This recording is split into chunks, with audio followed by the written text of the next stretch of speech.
Hi, ഇപ്പോൾ ഇന്ന് നമ്മുടെ വീഡിയോ എന്ന് പറയുന്നത് സിന്ദൂർ മാവാണ്. ഈ സിന്ദൂർ മാവിൻ്റെ ഒരു പ്രത്യേകത എന്ന് പറഞ്ഞാൽ നന്നായിട്ട് പടർന്ന് മാങ്ങ കായ്ക്കുന്ന ഒരു മാവാണ്. അപ്പോൾ ഒരുപാട് പേർക്ക് വീട്ടിൽ ഒരു തണൽ മരം വേണമെന്ന് ആഗ്രഹമുള്ള ഒരുപാട് പേരുണ്ട്. ഈ തണൽ മരത്തിന് വെച്ച് പിടിപ്പിക്കാൻ പറ്റുന്ന ഒരു മാവിനുമാണ് സിന്ദൂർ. അപ്പോൾ സിന്ദൂർ മാവിനെ നമുക്കിത് കണ്ടില്ലേ, ചോട് മുതൽ ധാരാളം ശിഖരങ്ങളായിട്ടാണ് ഈ സിന്ദൂർ മാവ് ഉണ്ടാകുന്നത്. അപ്പോൾ സിന്ദൂർ മാവ് നട്ടാൽ വീട്ടിൽ ഒരു തണൽ വേണ്ട എന്ന് ആഗ്രഹിക്കുന്നവർക്ക് ഒരുപാട് പ്രയോജനകരമായ ഒരു മാവാണ് സിന്ദൂർ. പിന്നെ ഈ സിന്ദൂറിൻ്റെ വേറൊരു പ്രത്യേകത, മുറ്റത്ത് ഊഞ്ഞാൽ കെട്ടാൻ പറ്റിയൊരു മാവാണ് കേട്ടോ. വാ, അപ്പോൾ വീട്ടിൽ ഊഞ്ഞാൽ കെട്ടാം, അതുപോലെ നിറയെ മാങ്ങ ഉണ്ടാവും. ഇത് കണ്ടില്ലേ,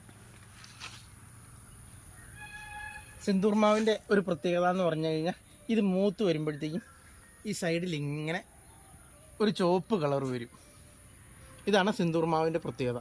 പിന്നെ മറ്റ് മാവുകളെ അപേക്ഷിച്ച് സിന്ദൂർ മാവ് അടിയിൽ നിന്ന് താഴെ ഒരു തടിയായിട്ട് വന്നിട്ട് താഴെ ഒരു തായ്തടി, ധാരാളം ശിഖരങ്ങളും ഉണ്ടാവും സിന്ദൂർ മാവിൽ. സിന്ദൂർ മാവ് നമുക്കത് അവിടെ ആ ശിഖരത്തിലൊക്കെ നിറച്ച് കാച്ചി കിടപ്പുണ്ട്.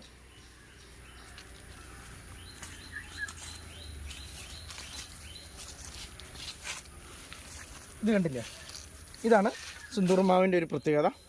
ഇത് മൂത്ത് വരുമ്പോഴത്തേക്കും ഇതാ ഇവിടെ ഇങ്ങനെ ഈ കളർ വരും. അപ്പോൾ കാഴ്ച കിടക്കുന്ന കാണാൻ നല്ല ഭംഗിയാണ്. പക്ഷേ ഇവിടെയൊക്കെ നിറച്ച് മാങ്ങയാണ് കാഴ്ച കിടക്കുന്നത്.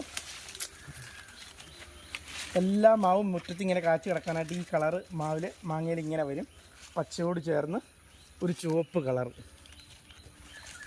അപ്പം മുറ്റത്ത് തണൽ മരമായിട്ട് നടാൻ പറ്റുന്ന ഒരു സൂപ്പർ മാവാണ് സിന്ദൂർ മാവ്. ഇതാണ്ട ഈ മാവിൽ ഊഞ്ഞാൽ കെട്ടിയിട്ടുണ്ട്.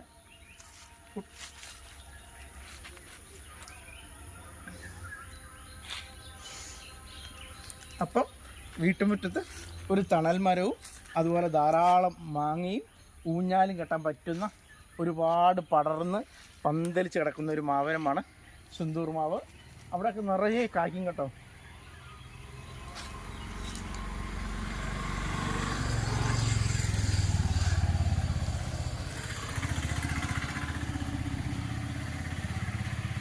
പിന്നെ പുഴുശല്യം ഉണ്ട് കേട്ടോ മാങ്ങയ്ക്ക്.